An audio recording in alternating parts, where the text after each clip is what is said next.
Le bulletin édition du 14 mars 2015. Cette semaine, on parle d'une vague de grève inversée qui se prépare dans les centres de santé et de services sociaux du Grand Montréal. Dans le segment Conseil citoyen, un accès à la justice par les services d'information juridique gratuits et on parle aussi de la Fondation Holo.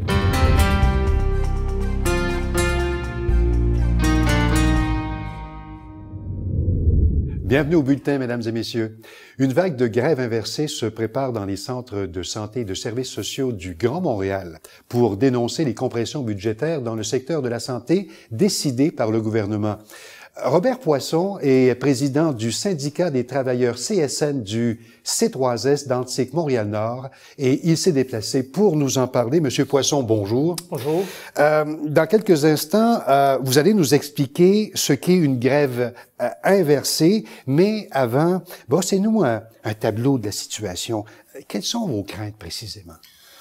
Directement liées avec les compressions budgétaires que nous vivons dans le réseau, qui sont des impacts directs du budget du gouvernement en lien avec le budget d'austérité, qui frappe très fort dans la santé. Et les compressions budgétaires font en sorte que la population a beaucoup moins de services qu'avant.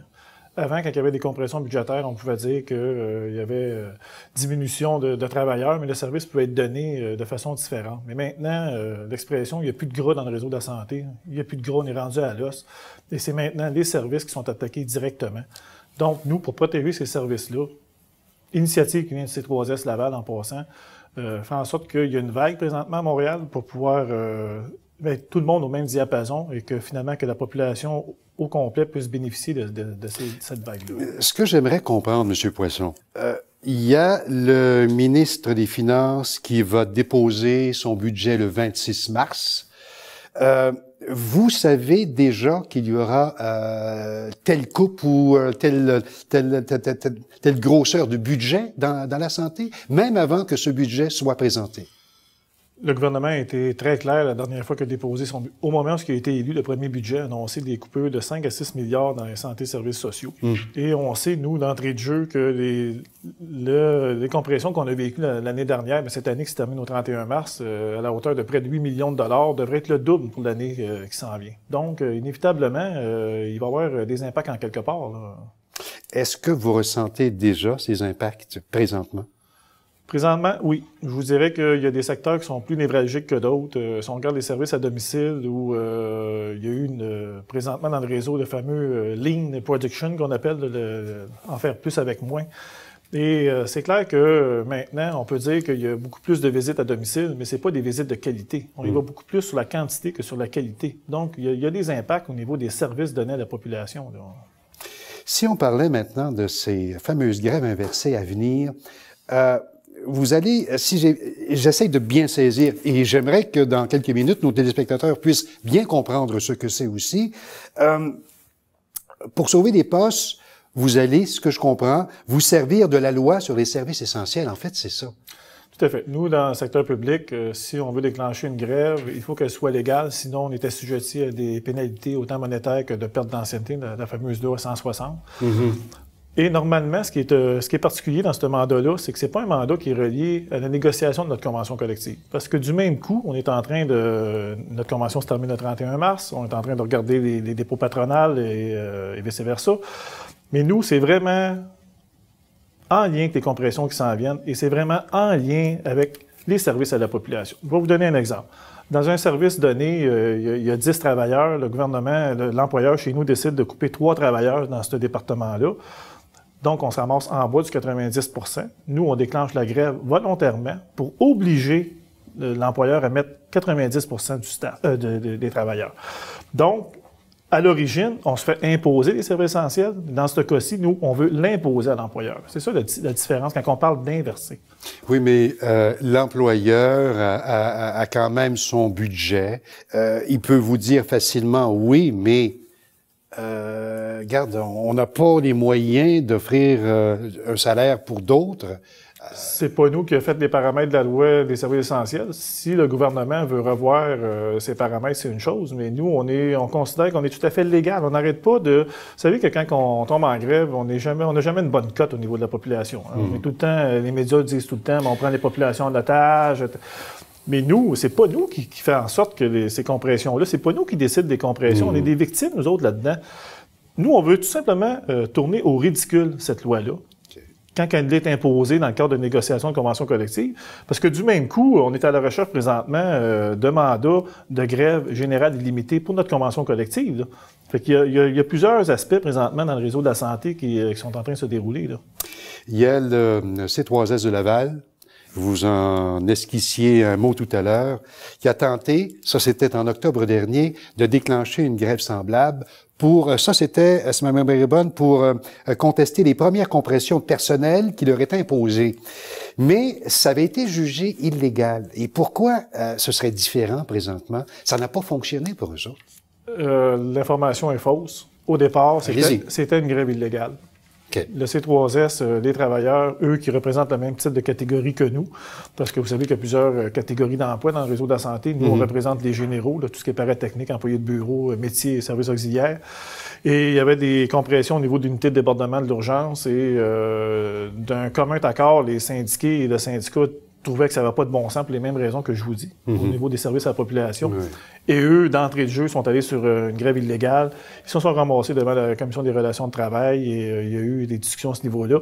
Mais c'est vraiment à l'origine, et c'est de là qu'a émergé l'idée de la grève inversée. D'ailleurs, assez rapidement, je vous dirais qu'à Sainte-Justine, ils sont allés chercher le mandat rapidement, eux autres aussi.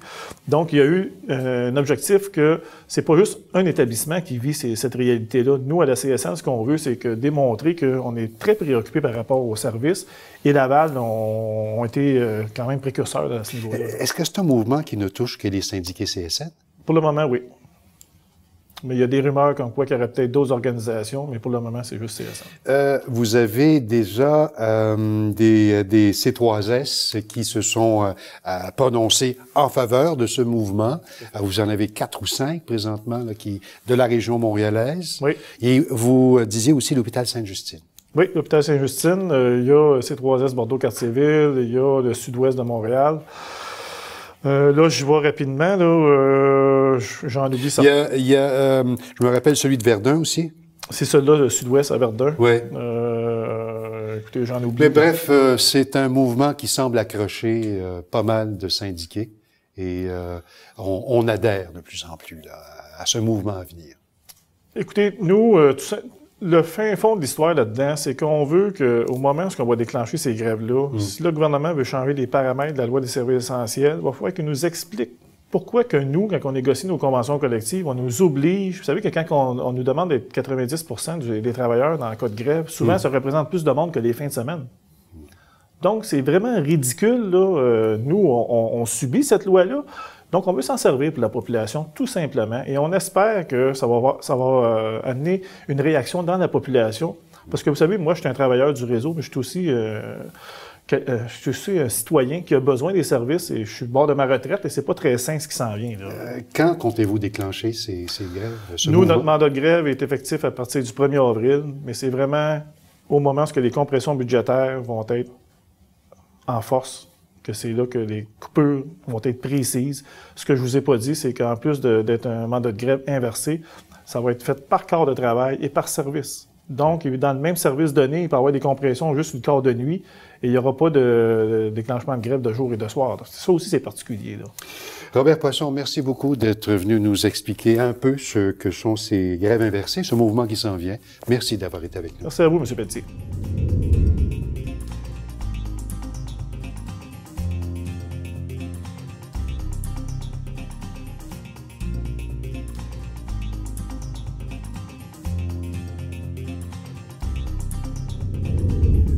On passe maintenant à notre revue des journaux de quartier. À la une de l'Avenir Pointe-aux-Trembles, Montréal-Est, Samantha Velandia nous apprend que, faute de financement, un organisme de Pointe-aux-Trembles qui encourage des adultes à faire un retour aux études pourrait devoir fermer ses portes. L'école des parents a besoin d'urgence d'un minimum de 25 000 $ pour poursuivre ses activités. Dans le guide de Montréal-Nord, la colère d'un citoyen qui a reçu une contravention pour avoir laissé son véhicule stationné au même endroit pendant plus de 24 heures force l'arrondissement à assouplir son règlement. Il permettra dorénavant de stationner sur la rue jusqu'à 72 heures au même endroit. L'amende sera aussi revue à la baisse, passant de 100 à 60 $. C'est un article de Jean-Marc Gilbert. L'informateur de Rivière-des-Prairies titre « CJE, 50 % de la clientèle abandonnée malgré l'augmentation du budget ». La directrice du Carrefour Jeunesse Emploi Rivière-des-Prairies déplore de devoir discriminer les gens qui n'entrent pas dans les petites cases établies par Emploi Québec. Dorénavant, seulement 40 % des personnes sans soutien financier du gouvernement pourront être épaulées par le CJE. C'est un papier conjoint de Marie-Pierre Gagné et de Simon Bousquet-Richard. Dans Nouvelle-Hochelaga-Maisonneuve, on lit que les propriétaires se font de plus en plus rares dans Mercier-Hochelaga-Maisonneuve, où on remarque la troisième plus forte baisse des ventes immobilières en 2014, derrière Montréal-Ouest et Anjou. L'an dernier, seulement 484 copropriétés ont été vendues, une baisse de 13 %. C'est un papier d'Audrey Gauthier. Dans le magazine de l'Île des Sœurs, Stéphanie Alcaraz-Robinson écrit qu'à moins de 4 mois de la première pelletée de terre en vue de construire le nouveau pont Champlain, Infrastructure Canada n'a pas encore trouvé un terrain d'entente avec les propriétaires de 73 propriétés municipales et commerciales dans le corridor de la structure, dont une partie touche Verdun et l'Île des Sœurs. On en est maintenant à notre segment Actualité montréalaise en compagnie de Camilla Rodriguez-CA. Bonjour Camilla. Bonjour. Cette semaine, vous voulez nous parler du directeur général du quartier de l'innovation de Montréal qui réaffirme sa volonté de transformer Griffintown en plaque tournante pour l'économie nationale. Oui, exactement. Donc, Damien Siles, le directeur général, espère voir émerger rapidement ce quartier d'innovation qui sera situé aux alentours du quartier Griffintown. Donc, le quartier de l'innovation, qu'est-ce que c'est? Bon, tout d'abord, il faut savoir que c'est un projet qui est chapeauté par l'École de technologie supérieure, l'ETS, l'Université McGill et récemment l'Université Concordia. Et le but, c'est de réunir dans un même quartier à proximité les différentes composantes de qu'est-ce qu'on appelle la chaîne de l'innovation. On parle là de, par exemple, entrepreneurs, chercheurs, et on pense que par leur proximité, on va décupler leur potentiel créatif. Depuis 2013, on assiste donc à un réaménagement de cet ancien quartier ouvrier qui a vraiment été oublié longtemps. Le directeur général va faire la promotion de son projet, mais quel est son état réel? Mais on pourrait dire que l'avancement du projet est ambigu, mais les choses changent définitivement à Griffintown. Et pour ce qui est du projet du quartier de l'innovation, ça c'est plus difficile. Pour Griffintown, je suis certaine que vous avez vu les publicités de tous les condominiums qui sont en train de se faire construire. On parle de 6500 logements. Oui, c'est du jamais vu. On entend dire que le projet avance bien, cependant. En fait, le développement de Griffintown avance, mais le quartier de l'innovation, ça, c'est plus lent, disons. Mais changer tout un quartier, Griffintown, c'est vraiment un défi, un gros défi, parce qu'il faut créer, en fait, recréer le quartier, parce qu'on parle d'un endroit où est-ce que les gens vont travailler, mais aussi où est-ce qu'ils vont vivre. Et pour ça, il faut aménager des espaces publics. En fait, c'est toute une reconstruction que ça prend. Oui, c'est ça. Donc, c'est énormément d'investissement. D'ailleurs, la Ville de Montréal a emprunté 93 millions à cet effet, donc pour acheter des terrains et aménager l'espace public. Un autre sujet aussi concernant la Ville de Montréal qui a annoncé qu'elle va tenir une commission publique. Ça devrait se passer en mai prochain pour examiner un éventuel bannissement des sacs en plastique. Oui. En fait, le maire de Montréal, Denis Coderre, invite tous les citoyens et les intervenants à s'exprimer sur le sujet pour évaluer l'impact qu'aurait un éventuel bannissement des sacs à usage unique, donc les sacs en plastique distribués dans les magasins. La commission... Ce sont les petits sacs qu'on paye 5 cents à la caisse, là? Exactement, oui.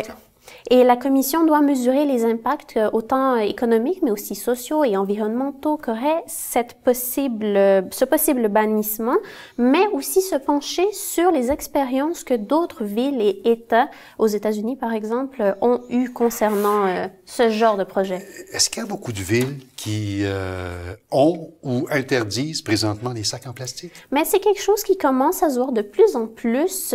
Au Québec, par exemple, il y a quand même quelques villes qui l'ont fait. Il y a Huntington, de Montagne, Saint-Martin, Saint-Anselme, ont interdit les sacs en plastique. Il y a eu une volonté de l'interdire à Toronto, mais vraiment, l'opinion publique n'était pas vraiment du côté des décideurs dans ce cas-là. Puis aussi en Californie aussi qu'il y a eu ce projet-là. Pour le moment, c'est suspendu en attendant un référendum qui aura lieu l'année prochaine sur ce sujet-là. Il y a les lobbies qui devraient se faire sentir à Montréal aussi, j'imagine? Oui, on apprenait la semaine dernière dans la presse qu'un ami et co-directeur de campagne de Denis Coderre aurait accepté un contrat de lobbyisme pour, en fait, de la part de l'Association canadienne de l'industrie des plastiques, donc de toute évidence contre le projet. Le maire de Montréal, lui, ça fait déjà plusieurs mois, depuis novembre, qu'il s'était dit pour le projet. Donc, on a juste à attendre de voir comment ça va évoluer. Merci beaucoup, Camila Rodriguez-CA. Merci. Il y a 77 ans, le 19 mars 1938, Gratien Gélina présente ses premières fridolinades sur la scène du Monument national. La revue apporte un vent de fraîcheur auquel les Québécois s'identifieront instantanément. La première tiendra place plusieurs mois et la revue sera ensuite présentée pendant 8 ans. Chaque revue est une suite de sketchs, chansons, parodies et monologues sur des sujets variés. La vedette est le personnage de Fridolin, gamin des ruelles qui commente les mœurs de la société québécoise de son époque. De 1938 à 1946, Fridolin deviendra le héros de 9 revues produites et dirigées par Gratien Gélina. En 1946, Fridolin quittera la scène. Il fera place à Ticoc, personnage qui fera même l'objet d'une adaptation au cinéma. Au fil des ans, Fridolin a été incarné à plusieurs reprises par des maîtres de la scène québécoise, dont Jean-Guy Legault, qui, en 2005, a dépoussiéré les fridolinades tout en les adaptant au temps moderne. Après la pause, on vous parle de la Fondation Holo et on vous fait découvrir une cabane à film située dans l'arrondissement Rosemont-la-Petite-Patrie.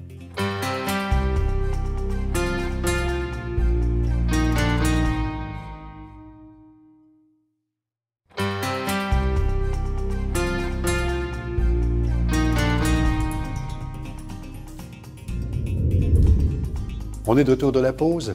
Depuis 1991, la Fondation Holo aide des enfants à naître en santé et à connaître un bon départ dans la vie grâce à des gestes et un soutien alimentaire adapté. Mylène Duplessis-Brochu est nutritionniste chez Holo. Madame Duplessis-Brochu, bonjour. Bonjour. D'abord, rappelez-nous la signification du terme Holo. Oui, Holo, en fait, c'est O-L-O. C'est pour les 3 aliments vedettes de la Fondation, soit des œufs, du lait et du jus d'orange qui sont remis aux femmes enceintes qui vivent une grossesse en situation de vulnérabilité économique. Donc, c'est pour les aider à faire en sorte que leur bébé naisse en santé. Pour la petite histoire, comment a débuté Holo?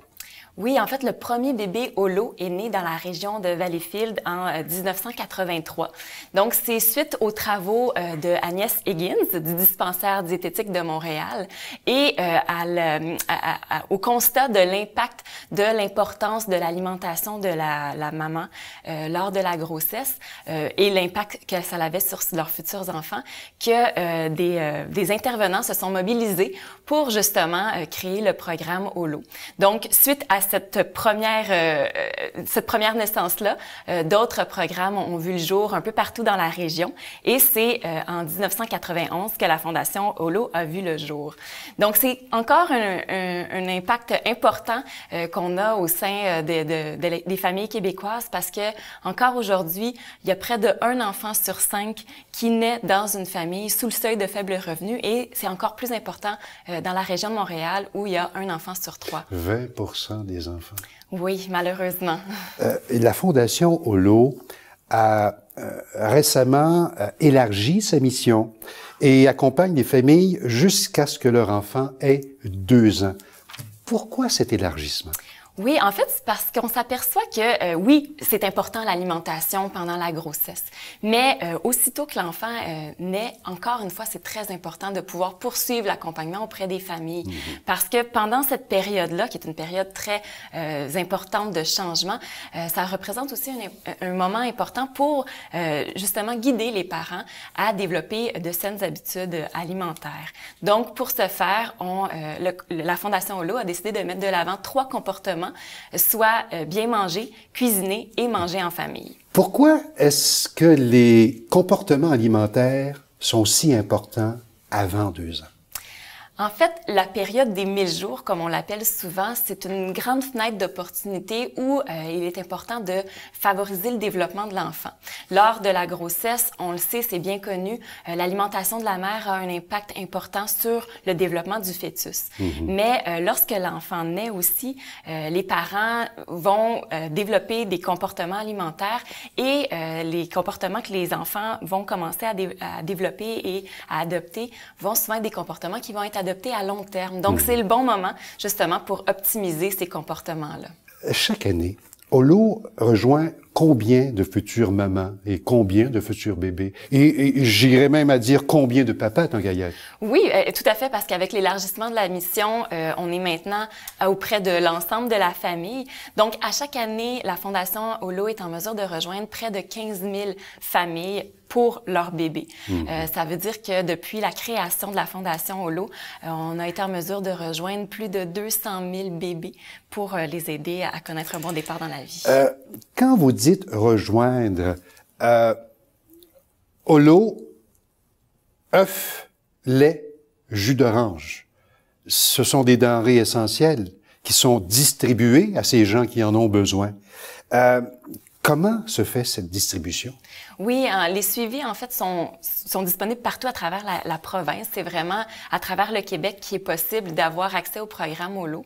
C'est via des intervenantes Holo, dans le cadre de suivi personnalisé en C3S, que des coupons Holo sont remis. En fait, les aliments ne sont pas remis en tant que tels. C'est vraiment des coupons qui permettent aux familles d'aller les échanger en épicerie. La famille ou la maman, j'imagine, déjà au départ, se présente dans une de ces institutions-là, voit consulte médicalement, j'imagine? Oui. Et est référé par la suite. Tout à fait. En fait, ça va être des intervenantes Holo. On fait alors référence à des nutritionnistes, ça peut être des infirmières, ça peut être d'autres intervenantes Holo qui vont faire vraiment un suivi personnalisé pour s'assurer que la maman se nourrisse adéquatement. Et puis, ces intervenants, qui sont-ils? Ils sont impliqués dans le processus de distribution et de coupons. Qui sont ces intervenants? Oui, c'est des intervenants Holo qu'on les appelle. Ça va être des nutritionnistes, des infirmières ou d'autres intervenantes là, qui peuvent varier en fonction des milieux. Et ça va être toujours dans le cadre de suivi en C3S. J'ai un coupon. Oui. Je veux l'échanger. Il me faut un marchand pour aller chercher cette victuaille-là. Oui. Ben en fait, on est très chanceux que les marchands sont des très bons collaborateurs là, dans le cadre du programme Holo. Et étant donné leur grande collaboration, c'est pratiquement possible d'aller échanger les coupons Holo partout où on retrouve ces aliments-là. Donc, à ce moment-là, la famille n'a simplement qu'à se présenter, en fait, la maman, avec ses coupons et faire l'échange. C'est un gars qui vous pose la question. Si c'est un papa qui se présente, qu'est-ce qui se passe? Il n'y aura pas de refus, mais bien évidemment, ces aliments-là, c'est pour les mamans. Est-ce que ces coupons ont une date d'expiration? Oui, en fait, c'est pour s'assurer de notre côté qu'il y a un bon système de roulement des coupons. Donc oui, les coupons ont une durée de vie d'approximativement 1 an. Par contre, ça ne semble pas être un enjeu là, pour les familles, étant donné que comme ils sont remis toujours dans le cadre de suivi personnalisé et que les suivis sont quand même réalisés là, dans un délai assez rapproché, on va donc donner les coupons nécessaires pour combler les besoins de la maman pour le moment entre les prochaines rencontres. En 2015, qui sont vos porte-paroles? Oui, on a justement des nouveaux porte-paroles. Nous avons la chance d'avoir maintenant Pierre-François Legendre et Hélène Bourgeois-Leclerc qui sont nos nouveaux porte-paroles et qui portent très bien là, les messages de la Fondation Holo. Le programme Holo est offert notamment, il faut le dire, là, grâce à l'appui financier de la Fondation Holo. Oui, tout à fait. Et Est-ce que monsieur et madame tout le monde, les téléspectateurs et téléspectatrices, est-ce qu'on peut vous donner un petit coup de pouce? Tout à fait. En fait, si c'est une cause qui vous tient à cœur, la naissance de bébés en santé, je vous invite à aller consulter le site Internet de la Fondation, le www.holo.ca. C'est donc possible, à partir de ce moment-là, de faire un don, mais c'est aussi possible d'aller consulter les outils qu'on a développés pour les familles, pour leur permettre de développer les comportements. À 1 minute et demie, là. Oui. Développer, justement, ces facilités que vous offrez. Qu'est-ce que c'est? Oui. En fait, grâce à notre site Internet, c'est possible de donner accès aux parents à différents outils pour leur permettre de développer leur comportement, de bien manger, de cuisiner et de manger en famille. Évidemment, ces outils-là vont être mis dans le cadre de suivi en C3S, mais pour les familles qui n'auraient peut-être pas accès à ces suivis-là, c'est possible aussi d'y aller via notre site Internet. Donc, sur notre site, nous avons des recettes adaptées, des recettes qui sont peu dispendieuses, qui sont faites à partir d'aliments disponibles à longueur d'année et qui sont faciles à réaliser et qui ont comme particularité d'être très visuelles, donc qui aident les familles qui ont peut-être moins de facilité au niveau de la littératie de bien comprendre la recette. Petite dernière. Si un téléspectateur ou une téléspectatrice connaît quelqu'un qui pourrait bénéficier de vos programmes, oui. Comment doit-il procéder? En fait, on peut directement contacter la Fondation Holo et nous, on va vous proposer de prendre contact avec votre C3S. Sinon, si vous connaissez déjà votre C3S, vous pouvez simplement les contacter et à ce moment-là, leur demander si vous êtes éligible au programme Holo. Mylène Duplessis-Brochu, merci beaucoup. Merci.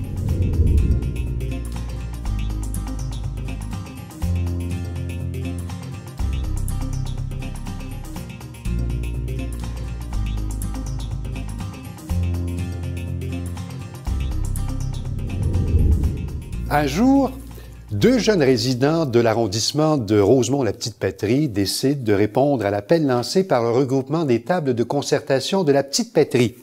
Et ils créent une cabane à films. Achille Rouen-Leroux est un de ces jeunes. Bonjour Achille. Bonjour. Merci d'avoir répondu à l'invitation. Ça fait plaisir. Zoé Saint-Hilaire est votre complice dans cette aventure. Oui. Et il semble que vous ne vous connaissiez pas du tout, hein, avant, et que ça ne fait que quelques semaines. Ouais. Racontez-nous un peu cette association. Ben en fait, moi et ma mère, on aimait beaucoup le cinéma. Alors on a décidé de créer un ciné-club. Et donc au début dans le comité, il y avait juste moi et ma mère. Et ma mère connaissait un petit peu la mère de Zoé. Et donc la mère de Zoé a proposé à Zoé. Et Zoé a donc accepté avec enthousiasme. Mais tout ça part d'un appel lancé par le regroupement des tables de concertation de la Petite-Patrie. Oui, oui. Qu'est-ce que c'était? C'était un projet? Comment est venue l'idée sur la table? Ben en fait, c'est parce que une amie à ma mère avait un local de libre. Et donc ma mère avait déjà cette idée en tête. Donc elle me l'a proposée et on l'a mise à jour. Comment ça fonctionne, une cabane à films? Ben en fait, chaque mois, on propose des films. Ben on projectionne un film. Et donc, nous, on veut que la cabane à films, on veut proposer des films qui fassent réfléchir les gens. Pas des grosses productions américaines. Et on voudrait que la cabane à films ait une ambiance familiale, amicale et participative. Et ces films, quel genre de films présentez-vous? Vous dites des films qui sortent un peu de l'ordinaire, Oui. Mais quels sont-ils, ces films? Ben, des films qui sont parfois en lien avec l'actualité ou des films avec des sujets dont on ne parle pas tous les jours. Vous proposez des films. Je sais que votre site Facebook, c'est un peu votre pivot. Ouais. Là où on se renseigne, là où vous êtes en lien avec vos membres et tous ceux qui s'intéressent à cette boîte. Vos amis Facebook, Oui. c'est eux qui décident quel film va jouer dans le film. Oui, parce qu'en fait, on va à chaque fin de projection, on va proposer 3 thématiques et donc le public va voter pour une des 3 thématiques et après nous avec notre comité, on va choisir 3 films en lien avec la thématique. Et donc, on va le poster sur Facebook et les gens voteront pour un des 3 films. Mais ces gens peuvent voir ce film à partir de Facebook ou s'ils ont une vague idée ou s'ils ont un extrait, comment peuvent-ils choisir? En fait, on va faire un court résumé pour chaque film et on va mettre la bande-annonce en plus. Ah, d'accord. D'accord. Et donc, c'est votre public qui choisit ce qui sera diffusé. Qui voulez-vous rejoindre? Un peu tout le monde, mais on vise surtout les gens de notre quartier en première vue, ceux de Rosemont-la-Petite-Patrie. Mais après, si d'autres gens veulent venir, ils sont la bienvenue. Où se font ces projections? Dans une cabane communautaire, dans le parc Montcalm, sur Papineau, entre Bélanger et Saint-Zotique. Et la cabane, elle offre d'autres aussi projets communautaires par d'autres organisations. Y aura-t-il parce que c'est amené à grandir tout ça. Là, on est l'hiver, le printemps, fort heureusement, mais vous pouvez d'ores et déjà visionner ces films à l'intérieur, à la chaleur. Est-ce qu'il y a des projets d'amener tout ça à l'extérieur? Bien entendu, dès qu'il fait un peu plus chaud, il y en aura à l'extérieur, sur le mur. Oui. Toujours à l'extérieur du local que vous occupez. Ce sera sur le mur, il y a un parc, j'imagine, pas trop dans loin. Le parc, oui. OK. Maintenant, Achille Rouen-Leroux, parlez-nous un peu de qui vous êtes. Vous êtes étudiant, j'imagine? Moi, je suis étudiant à Père Marquette. Ça fait 4 ans que je suis au Canada. Avant, j'étais en France. Mais, j'ai toujours habité à Rosemont-la-Petite-Patrie, donc je connais bien le quartier. Vous aimez le cinéma, j'imagine, à la base, mais est-ce que vous voulez en faire une carrière? Est-ce que vous avez des velléités vers ce médium? En fait, j'avais fait quelques camps de jour sur le cinéma, que j'avais bien aimé, parce que on était vraiment dedans. Sinon, avec un autre organisme communautaire, ils offraient aussi des cours, et donc j'y ai participé. Mais sinon, je sais pas si je vais continuer à en faire, mais en regarder, Oui, ça c'est... Vous avez une longue vie devant vous pour regarder justement tous ces films-là. Écoutez, Achille Rouen-Leroux, merci beaucoup. Merci à vous. Je vous souhaite bon succès à vous et à Zoé Saint-Hilaire pour cette initiative. Merci et beaucoup. J'espère que ça va faire des petits. Merci beaucoup. À bientôt. À bientôt.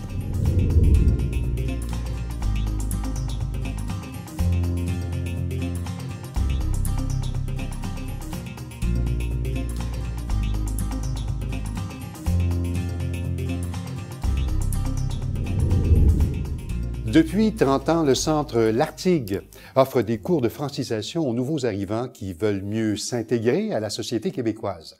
Pour nous en parler, Marie-France Barré, elle est enseignante ressources au Centre L'Artigue. Madame Barré, bonjour. Bonjour.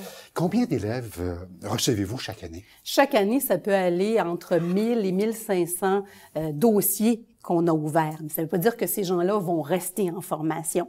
Il y a peut-être des étudiants qui vont rester une journée. Il y a peut-être des gens qui vont faire tout le cycle du niveau 1 jusqu'au français écrit. Il y a des gens qui viennent quelques mois, qui quittent et qui reviennent parfois. Mais on parle d'ouverture de dossiers. Ça peut être entre 1000 et 1500 dossiers par année. Vous rejoignez quel groupe d'âge? Je dirais que la moyenne d'âge, c'est la trentaine, des gens dans la trentaine. Mais dès que des gens ont 18 ans jusqu'à 50 ans, on a des étudiants. Apprendre le français tout en faisant des activités, ça, c'est devenu votre marque de commerce. Oui, tout à fait. Et quelles sont ces activités?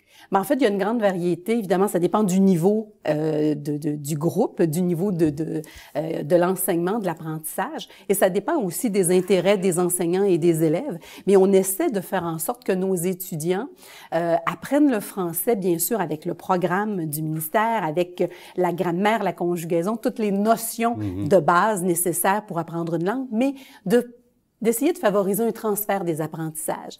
Alors, par exemple, il y a le salon du livre, ou il y a le salon des métiers d'art, ou bien il y a le salon de l'emploi qui est régulièrement. Donc, selon le niveau des étudiants, ce sont des thématiques qui sont travaillées en classe, et on va s'assurer qu'il y a un transfert réel de cet apprentissage-là pour que l'étudiant puisse vraiment prendre encore plus l'importance du contenu, pas seulement dans la théorie, mais dans la pratique. Donc ça, c'est des activités qui sont intégrées dans le programme et ça va selon les forces et les intérêts des enseignants aussi. Et Dieu sait déjà que le français, c'est pas facile à apprendre, là, à bien maîtriser.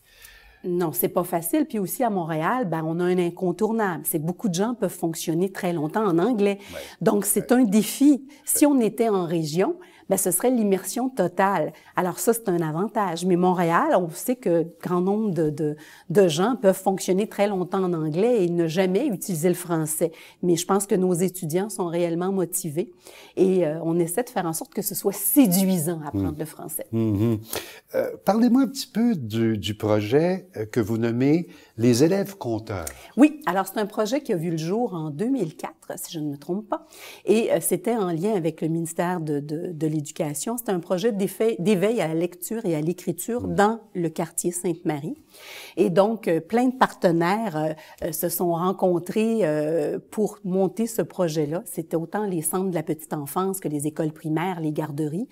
Et nous, on assurait que nos étudiants puissent apprendre à lire à voix haute des contes pour enfants et aller soit dans les centres de la petite enfance ou les écoles primaires ou dans les bibliothèques du quartier pour faire la lecture.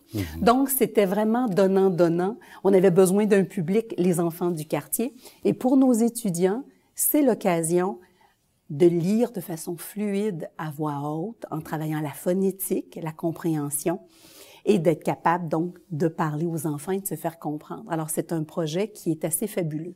Vous publiez également la revue Les Articles de l'Artigue. Ce sont des étudiants qui écrivent... Oui. Mais ça, c'est une activité qui est ponctuelle, je vous dirais, parce qu'encore une fois, ça dépend toujours du porteur de dossier.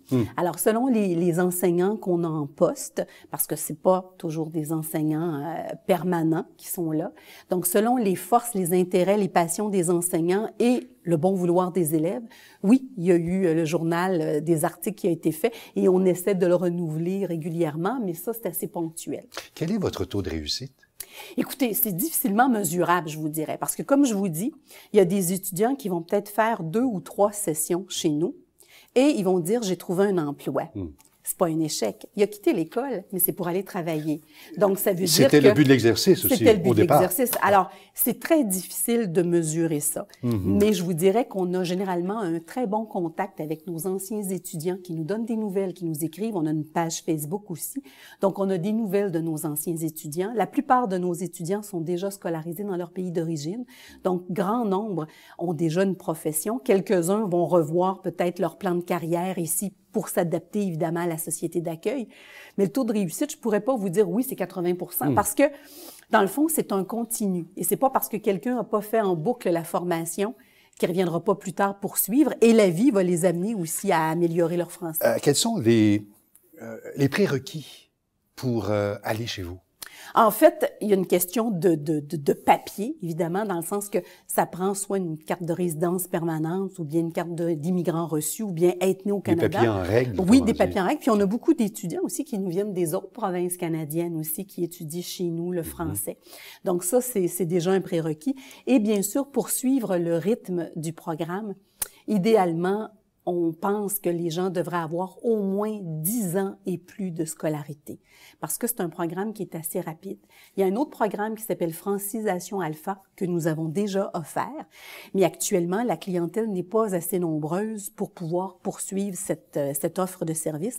Alors, je vous dirais qu'au niveau de la scolarité, ça prend des gens qui ont au moins 10 ans et plus de scolarité. Est-ce qu'il y a des frais de scolarité? En fait, c'est un peu curieux, mais c'est 85 $ pour 6 mois. C'est pour un semestre. Donc, quelqu'un qui s'inscrit pour janvier va payer 80 $ de janvier jusqu'à juin. Mais s'il s'inscrit en mars en avril pour mai, il va payer aussi 80 $, mais seulement pour 2 mois, parce que les semestres fonctionnent vraiment de janvier à juin et de juillet à décembre. Donc, c'est 80 $ de frais de service, mais c'est pour 6 mois. On est en période d'austérité? Oui. Est-ce que vous croyez subir des coupures budgétaires?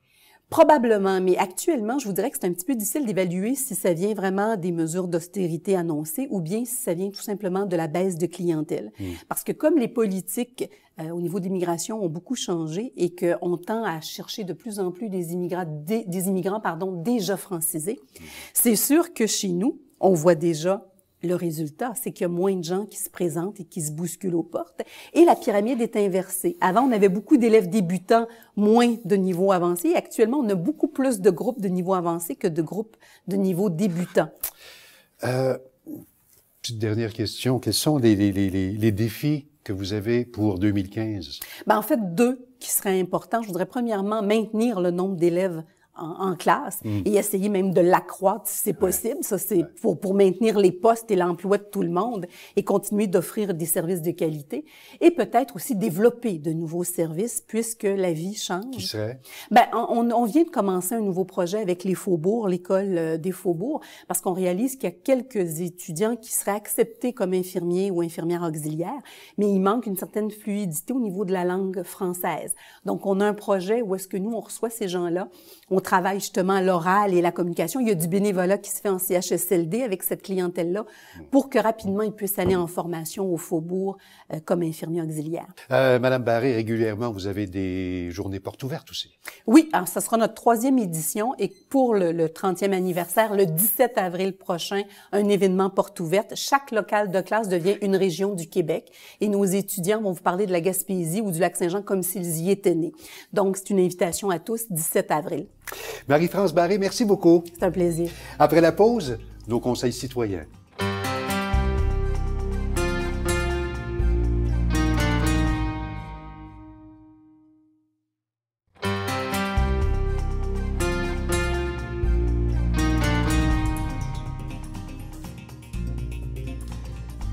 De retour de la pause, le Centre de justice de proximité du Grand Montréal est un organisme sans but lucratif qui fait la promotion de l'accès à la justice par des services d'information juridique gratuits, du soutien et d'orientation. On a avec nous Maître Jennifer Fafard-Marconi du CJPGM. Bonjour. Bonjour. Maître. D'abord, à qui s'adresse le Centre de justice de proximité du Grand Montréal? Le Centre de justice, c'est plus simple. En fait, ça s'adresse à tout le monde. Hein? Il n'y a pas d'admissibilité comme telle sur le revenu. Et donc, tout le monde qui a un problème juridique, donc une situation juridique et qui ont des questions juridiques sur leur dossier ou sur les recours possibles. Donc, tous les gens qui ont des problèmes, ils peuvent venir au Centre de justice. Quel type de service juridique offrez-vous? En fait, on est une clinique d'information juridique sans rendez-vous. Donc, c'est comme si c'était une clinique médicale sans rendez-vous. Personne n'a un problème et ils peuvent venir et on donne de l'information juridique. On aimerait ça... On se voit un peu comme les CLSC du droit. Donc, dès qu'il y a quelqu'un qui a une problématique juridique, avant d'aller voir un avocat en pratique privée, tout ça, ils peuvent venir nous voir et ils ont le droit à une consultation gratuite d'un avocat. Ça peut durer une demi-heure, 1 heure, dépendamment de la problématique. Puis ils peuvent venir au courant de leur dossier, puis on peut donner de l'information pour mieux outiller le citoyen. Est-ce que vous aiguillez également cette personne si elle a besoin de plus qu'un service de consultation? Oui, absolument. En fait, nous, on va donner de l'information d'abord sur ses droits, sur ses recours. On vulgarise en fond de droit. On explique c'est quoi dans la situation dans laquelle elle est, qu'est-ce qui existe comme option. Si on voit que la personne est assez mature, elle est débrouillarde, etc., on va lui donner des outils. On va lui donner, ça se peut qu'on lui donne des modèles de procédure. Si la personne se sent capable de se représenter seule, ça se peut qu'on lui donne ce genre d'outils-là. Par contre, on est des généralistes, hein, on n'est pas spécialistes en tout. Ici, on voit qu'il y a des organismes qui existent, qui sont plus spécialisés. On va les orienter. Et c'est pour ça qu'on dit qu'on est un CLSC. On fait de l'information, mais on fait aussi beaucoup d'orientation dans le système judiciaire. Puis on pense que l'accessibilité à la justice, ça passe par l'information. Est-ce que vous êtes en mesure de donner des conseils sur tous les types de litiges? Ce que je veux dire, est-ce que c'est autant civil que criminel? Absolument. Comme je disais, on est des généralistes et dans tous les domaines de droit.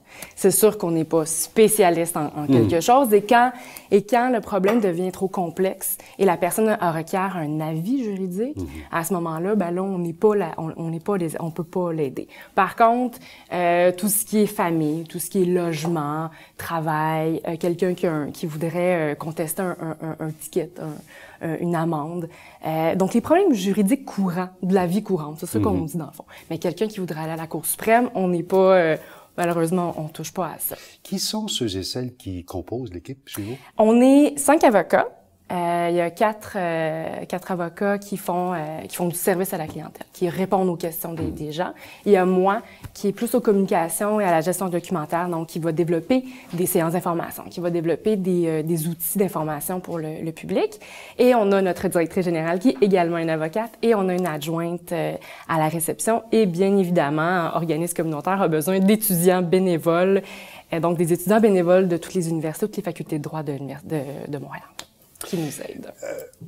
Quelles sont les questions qui reviennent le plus souvent? Bon, comme je Quels disais, sont les besoins? Ouais, ben, on remarque que vraiment, il y a beaucoup un grand besoin en famille. La question, je pense, qui revient le plus souvent en famille, c'est comment je fais pour annuler la pension alimentaire de mon garçon qui a 25 ans, qui est plus à l'école, et comment je peux faire ça? Est-ce que j'ai le droit d'annuler la pension alimentaire? Et ça revient souvent? Ça revient souvent. Les gens pensent qu'à 18 ans, la pension alimentaire, elle arrête. Et c'est pas le cas. On continue. Quand on est parent, on continue jusqu'à temps que l'enfant est autonome. Et donc, on a des modèles de procédure pour aider les gens qui veulent se représenter seuls et qui voudraient faire ce genre de procédure-là à la cour, qui est passé pas, c'est pas nécessairement simple, hein, c'est pas un formulaire qu'on remplit. Donc ça revient souvent. Sinon, ce qu'on voit souvent aussi, c'est des gens qui ont reçu un bref de saisie. Donc les gens qui, suite à un jugement, par exemple, une décision de la Régie de logement, hein, en paiement de non-paiement de loyer, ils reçoivent un jugement de la cour qui leur dit « vous devez payer », ils ne payent pas, et plusieurs semaines plus tard, ils reçoivent un bref de saisie. Mais là, ils comprennent pas pourquoi il y a un bref de saisie qui saisit leur salaire. Et là, parce qu'ils se sont même pas présentés, par exemple, à la Régie de logement. Et donc là, c'est de leur expliquer qu'est-ce qui est possible de faire, est-ce qu'on peut s'opposer, dans quelles circonstances on peut s'opposer, parce qu'encore une fois, c'est pas un formulaire, hein? C'est toujours plus complexe. Donc, c'est de naviguer avec le citoyen dans ces droits. Est-ce à dire qu'un citoyen allumé, le moindrement, peut faire toutes ces démarches lui-même, dans le fond? C'est beaucoup de paperasse. Oui, c'est beaucoup de paperasse. Hein? C'est pas pour rien que les études en droit, c'est long et compliqué. Hein? Et rédigé d'une façon souvent incompréhensible pour le commun des mortels. On dirait que c'est à tous les jours, effectivement, on se bute à ça. Hein? Vulgariser le droit, c'est pas simple. Puis effectivement, faut être assez débrouillant. Puis c'est que nous, notre valeur première, c'est d'encourager les gens à prendre le contrôle de leur dossier. Hein? C'est de l'empowerment. Je trouve pas de meilleur mot en français, l'autonomisation. C'est l'empowerment. Donc oui, c'est possible pour quelqu'un qui est assez débrouillant, qui a le goût et le temps, mais surtout le temps et la patience pour aller faire ses devoirs. Nous, on va leur donner les outils, on va leur dire, ben, allez voir cette loi-là. La loi comme ça, cette loi-là, elle est rédigée de telle façon. Voici les points importants à ne pas oublier. Voici les étapes. Et voici des outils. Mais là, on peut pas rien faire pour eux. C'est à eux d'être assez débrouillards. Et c'est pas donné à tout le monde. Maître Pfeffer-Marconi, et ça, c'est une question bien personnelle. Oui, c'est correct.